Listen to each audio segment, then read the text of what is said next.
Jasmine Crockett had always been known for her sharp wit and no-nonsense attitude. As a rising star in the political world, her sharp tongue and fearless approach to addressing pressing issues had earned her a dedicated following. But no one, not even Stephen Colbert, expected what would unfold that evening on The Late Show. The segment had started like any other. Colbert, ever the charismatic host, had welcomed his guest with enthusiasm, praising her for her work in Congress and her efforts on behalf of marginalized communities. He was eager to get her thoughts on the latest political drama. The audience was already clapping, eager to hear what this fierce new voice in politics had to say. "Jasmine, you've made quite the name for yourself recently," Colbert said, a mischievous glint in his eye. "You're known for shaking things up in Washington, but I have to ask, what's it like being one of the few people in Congress who isn't afraid to speak their mind?" Jasmine smiled, her gaze unwavering. "Well, Stephen," she began, leaning forward with a tone that seemed to sharpen the air around her, "it's pretty easy to speak your mind when you don't have to worry about being in bed with the same corporate interests that have gotten us into this mess." The audience let out a collective gasp, but Colbert, ever the professional, was quick to laugh it off. "You certainly don't mince words, do you?" Jasmine's expression remained cool, her eyes never leaving his. "I think it's high time people start hearing the truth, even if it makes them uncomfortable." The playful back and forth was just beginning, but Stephen didn't expect what would come next. His eyes flicked to his notes as he shifted the conversation to a more personal level. "You know, you've made some pretty bold comments about your colleagues in Congress, especially about those who refuse to stand up for what's right. Tell me, what's your take on people like, oh, I don't know, your fellow representatives who continue to toe the party line even when it goes against the people they're supposed to represent?" Jasmine didn't flinch. "Look, Stephen, you've got folks like that who'd rather kiss up to lobbyists and big donors than actually do the job they were elected to do. They talk about serving the people, but the only people they're serving are their campaign fundraisers." Colbert chuckled nervously, unsure how to handle the directness of her response. "I think you've just fired a shot across the bow there, Jasmine," he joked, trying to steer the conversation back to safer waters. But Jasmine wasn't done. "Stephen," she said with a smirk that sent a wave of tension through the room, "if I'm going to fire shots, I'm not going to waste them on people who are too busy sitting in the pockets of the rich. I'm aiming for the ones who claim to represent the people while they're busy selling us out behind closed doors." The audience was completely silent, waiting for Colbert to respond. They could feel the weight of her words, and many of them wondered how he would handle such a bold statement. Colbert, not one to back down easily, leaned in with a raised eyebrow. "Oh, I think I've seen you go head-to-head with some of your colleagues on the floor. What's it like, facing off with people who think they can just brush off your concerns?"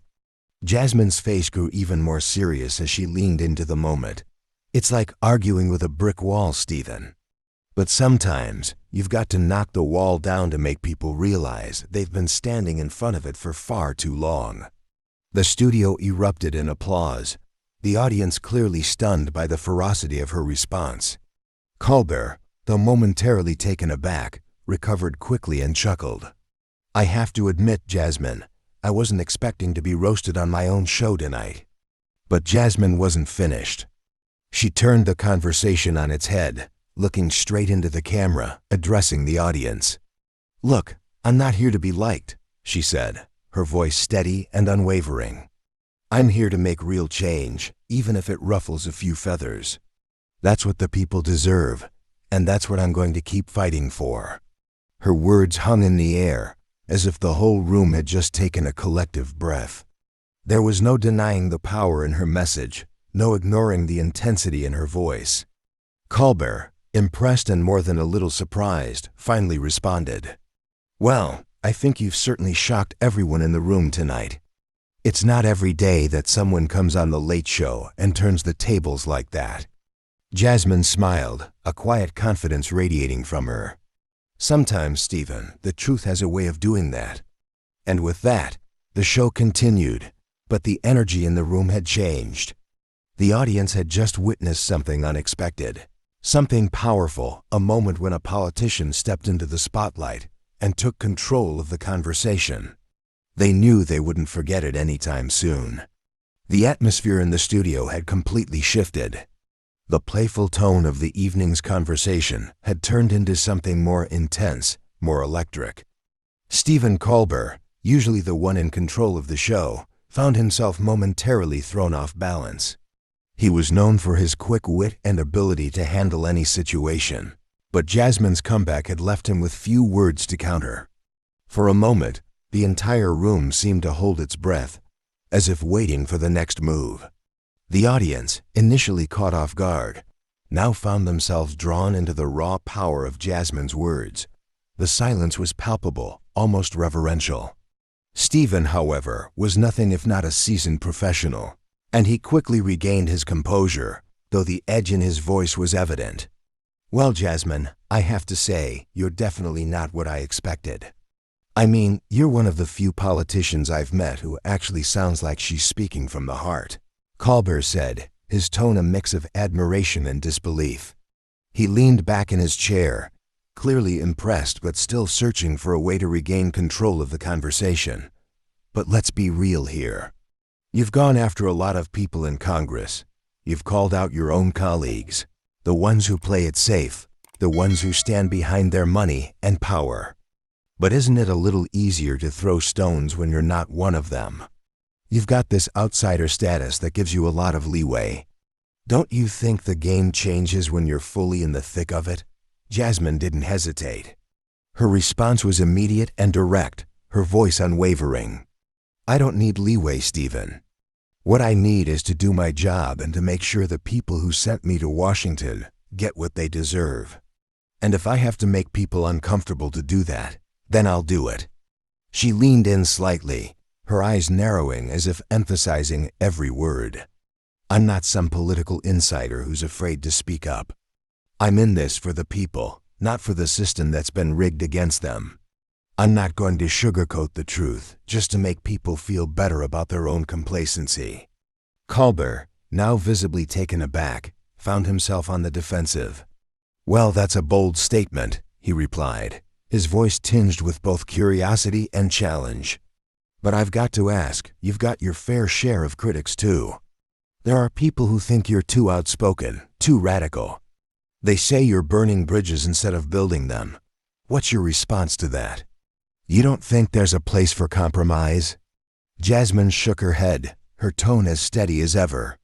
"Compromise is fine when it's for the right reasons. But when you're compromising away the future of the people who are already struggling, that's when I draw the line." She crossed her arms, her stance strong and resolute. "It's easy to compromise when you don't have to deal with the consequences. But when you're fighting for the people who are being crushed by the system, you don't have the luxury of sitting back and playing nice.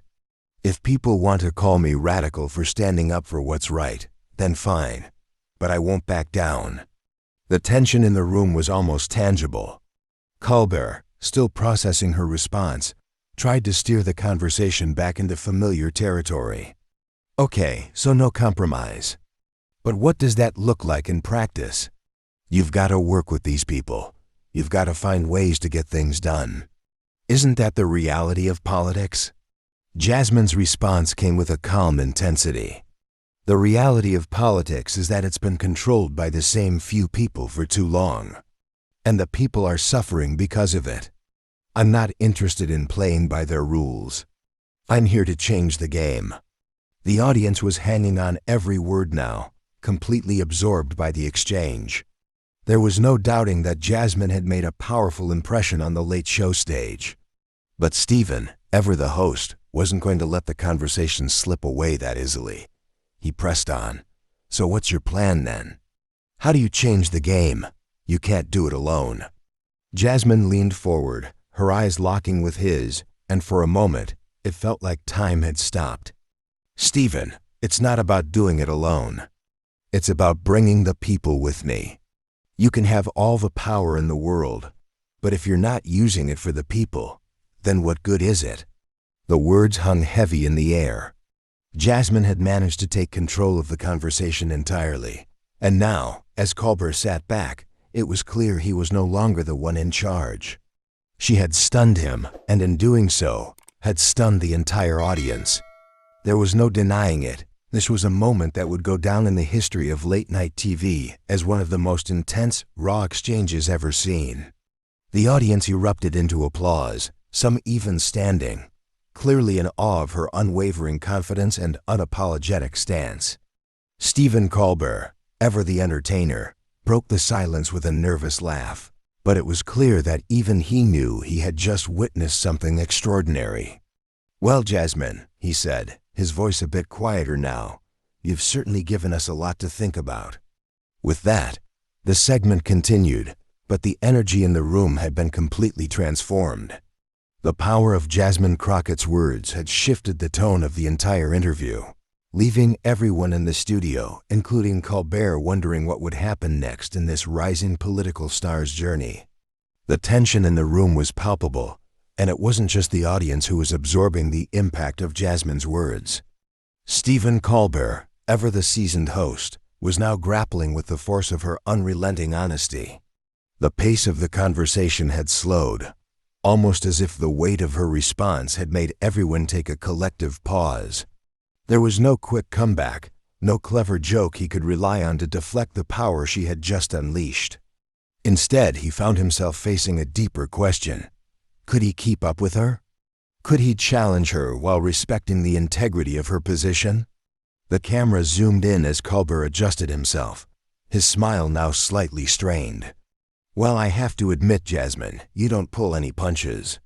But look, you've made it clear you don't care much for political games. Fine.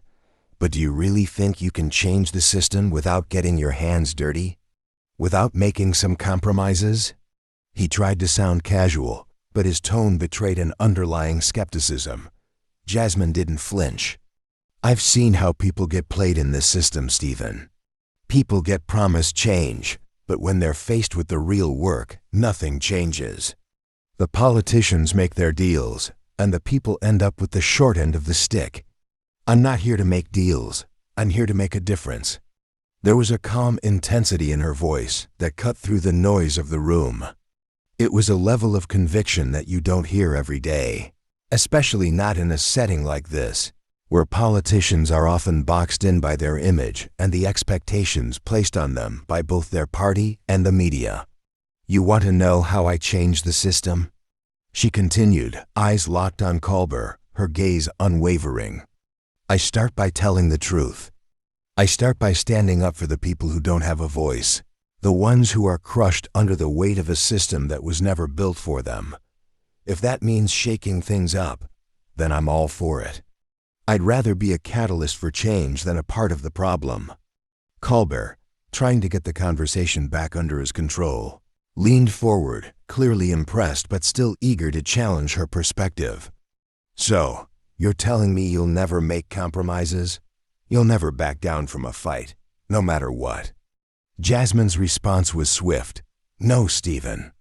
I'm saying that I'll never compromise on what's right. I'll fight for justice, for fairness, for the people who are always left out of the conversation. And if that means going head-to-head with those in power, then so be it." The audience shifted in their seats, now fully engaged, as if they could feel the weight of her words. There was something undeniably magnetic about her presence. It was clear that this wasn't just about a political stance. It was about a deeply rooted belief in justice and equality. Jasmine wasn't just another politician who had learned to play the game. She was someone who had come to change the game entirely. "And as for the people who call me radical or extreme," she added, her voice rising with the fire of her conviction, "I say to them, how much longer are we going to accept a broken system? How many more lives need to be destroyed before we wake up and realize that the status quo isn't working? If fighting for the people is radical, then I'll wear that label proudly." The room had shifted. No one was laughing, no one was making jokes, everyone was listening. Colbert, recognizing the weight of the conversation, tried to bring some levity back into the room, but there was no denying the gravity of what Jasmine had said. "I think we're all getting the picture here," he said with a half smile, though it lacked the usual sharpness. "But I'm curious, Jasmine. You've got all this fire, all this passion. But what's next for you? What does the future look like for someone who's not afraid to stir the pot in Washington?" Jasmine leaned back slightly, her confidence radiating like a beacon. "The future, Stephen, looks like a Washington that actually works for the people. It looks like a country where healthcare isn't a luxury, where everyone has access to education, where we tackle climate change head-on, where we take care of the most vulnerable in our society. And it doesn't stop there. It means real policy changes that uplift everyone, not just the rich and powerful. If I have to fight every step of the way, then so be it. But that's what the future looks like to me." There was no self-doubt in her voice, no hesitation. She wasn't asking for permission. She wasn't wondering if people would like what she had to say. She was telling them what she believed, unapologetically. Stephen, realizing that his usual tactics were no match for Jasmine's unwavering clarity, paused for a moment. "Well, you certainly know how to make an impact," he said, this time with genuine respect in his voice. "And I have to say, I don't think I've seen many people with the kind of fire you have." Jasmine gave him a small nod, acknowledging the compliment, but she wasn't finished. "Fire is easy to come by, Stephen," she said, her tone softening ever so slightly. "What's harder is keeping that fire burning, making sure it doesn't get snuffed out by the people who want to keep things the same. But I'm here to do the hard work. And if that means making a few waves along the way, then I'm ready for it." The audience, who had been silent during the entire exchange, burst into applause once again, this time with even more energy. There was something undeniable about the way Jasmine spoke. Her words weren't just political rhetoric. They were a call to action. And for a moment, the world of late-night television wasn't about jokes or light-hearted banter. It was about something much bigger, a vision for a future that had yet to be realized. Stephen Colbert, in that moment, knew he had witnessed something special. And as the applause rang out, he couldn't help but feel that this was a conversation that would resonate far beyond the walls of his studio.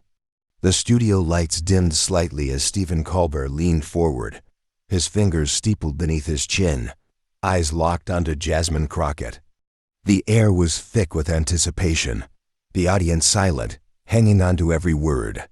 "Jasmine," he began, his voice measured, "you've made it clear that you're not here to play by the traditional rules of politics. But don't you think there's value in building bridges, in finding common ground?" Jasmine's gaze didn't waver. "Stephen," she replied, her tone unwavering, "bridges are built when both sides are willing to meet halfway. But when one side is actively working to undermine the rights and dignity of others, it's not a bridge, it's a trap." The audience erupted into applause, the sound echoing through the studio. Colbert raised an eyebrow, a hint of a smile playing on his lips. "So you're saying compromise is off the table?" Jasmine leaned back slightly, her posture relaxed but her eyes intense. "I'm saying that compromising on fundamental human rights isn't an option. When the stakes are people's lives, their freedoms, their ability to exist without fear, there's no room for half measures." The audience murmured in agreement, the energy in the room palpable. Stephen nodded slowly, absorbing her words. "It's a bold stance," he acknowledged. "But politics is often about the art of the possible. How do you navigate that?" Jasmine's expression softened slightly, though her resolve remained. "By redefining what's possible. By refusing to accept the status quo as the ceiling. Change doesn't come from playing it safe. It comes from challenging the norms and pushing boundaries." The audience responded with another round of applause, their enthusiasm growing with each exchange. Colbert chuckled, shaking his head in admiration. "You certainly have a way with words, Congresswoman." Jasmine smiled, a glint of humor in her eyes. "Words are powerful, Stephen. But they're only the beginning. It's the actions that follow that truly matter." As the interview continued, the dynamic between host and guest evolved into a dance of intellect and conviction. "Colbert, ever the skilled interviewer, posed challenging questions, while Jasmine met each one with clarity and passion. Their exchange transcended the typical late-night banter, delving into the heart of political discourse and the responsibilities of leadership. By the end of the segment, the audience was on its feet, giving a standing ovation that echoed through the studio. Colbert stood as well, extending his hand to Jasmine. "Thank you for joining us tonight," he said sincerely. "It's been an enlightening conversation." Jasmine shook his hand firmly, her smile warm. "Thank you, Stephen. It's been a pleasure." As the cameras faded to commercial, the audience's applause continued, a testament to the impact of an unforgettable interview. As the applause from the audience started to subside, Jasmine Crockett and Stephen Colbert exchanged a look of mutual respect. Colbert, ever the master of late-night interviews, had expected a lively conversation, but what had unfolded before him was nothing short of a masterclass in political discourse. Jasmine wasn't just participating in the conversation, she was reshaping it, challenging not just Colbert, but everyone watching at home. He leaned forward, his curiosity piqued. It wasn't just the strength of her words that impressed him. It was the calm and deliberate way she delivered them. There was no hesitation, no self-doubt. She was in control of the narrative, and she wasn't about to let anyone sidetrack her. Colbert, taking a deep breath, decided to press a little further. "Jasmine, you've clearly got a unique perspective, and I admire your resolve. But let's talk about what that means in the context of the political landscape. How do you envision working with those who disagree with you, particularly those who are so deeply entrenched in their beliefs?" His voice was calm but carrying the weight of the question, knowing this would be another pivotal moment in their exchange. He needed to understand her vision for the future, to peel back the layers of her ideology and see the broader picture. Jasmine's eyes sparkled, her expression one of quiet confidence. "Stephen, it's not about just agreeing or disagreeing. It's about understanding that we live in a world where power dynamics often leave entire communities behind. The people who are most affected by policy aren't always the ones with the loudest voices in the room. What I'm trying to do is bring those voices to the forefront, give them the platform they've been denied for so long." Her words hit with the force of a sledgehammer, no fluff, no filler. She wasn't trying to win anyone's favor, she was speaking from a place of raw truth. The audience, already hanging on every word, was now utterly captivated. You could feel the shift in the room. This was no longer an interview, this was a moment of reckoning. Colbert, momentarily taken aback, paused to let her words sink in before responding. But that requires a shift in power, a willingness to dismantle systems that have been in place for decades. Some would say that's not just a challenge, it's a threat to the status quo. Jasmine nodded slowly, a slight smile tugging at the corner of her lips. "Exactly. It's a threat to the status quo, and it needs to be. The status quo hasn't worked for too many people for too long. We can't keep pretending that things are fine when we know they're not. So yes, it's uncomfortable. It's supposed to be." She sat back, crossing her legs with deliberate ease, as if to emphasize her point. The weight of what she was saying hung in the air, unspoken, but understood by everyone in the room. She wasn't asking for permission. She was demanding change. "Change doesn't come from staying comfortable," she continued, her tone unwavering. "It comes from stepping into those uncomfortable spaces and shaking things up. It's about challenging power and questioning authority. It's about telling people who have been left out for far too long that their lives matter. And that's not something we can compromise on." The energy in the room intensified with each word she spoke. The audience could feel the sincerity in her voice, the unwavering conviction that she was truly willing to push boundaries for the sake of a more just society. Colbert, now visibly impressed, let out a slow exhale, as if processing everything she'd just said. He had been in the business long enough to know when he was witnessing something extraordinary. But instead of pushing back, as he might have done in a typical interview, he simply nodded in acknowledgement. "I have to say, Jasmine, You've certainly got a fire in you. And that fire is clearly resonating with a lot of people right now." Jasmine smiled slightly, her eyes never leaving his. "That fire is what keeps me going, Stephen. It's the fire of people who have been ignored, people who have been silenced. They're not asking for pity or handouts. They're asking for their voices to be heard. And I'm here to make sure they're not drowned out by the noise of those who profit from their silence." As the segment continued, the audience's energy only grew. They weren't just clapping now, they were standing in ovation. What they were witnessing wasn't just an interview with a congresswoman, it was a movement. The power of her words had penetrated the walls of the studio, spreading out into living rooms across the nation. People were talking about this conversation even before it ended. Her message had hit home in a way few could have predicted. The final moments of the interview were marked by a shift. Colbert, having pushed as far as he could with his questions, seemed to relent in the face of her unwavering resolve. "Jasmine," he said with a quiet smile, "you've given us all something to think about tonight. Your words aren't just important. They're vital." Jasmine stood, offering him a nod of gratitude. "Thank you, Stephen, for letting me share my truth." She turned towards the audience, her eyes locking with theirs as the applause erupted once again, this time deafening. The camera zoomed out, capturing the raw, unfiltered power of the moment. As the credits began to roll, Stephen Colbert sat back in his chair, watching her with a sense of awe. He had just witnessed someone who wasn't afraid to speak their mind, someone who wasn't just playing the political game, but rewriting the rules entirely. And for the first time in a long time, he knew that the world was going to be different because of it. Jasmine Crockett had done more than just stun the audience.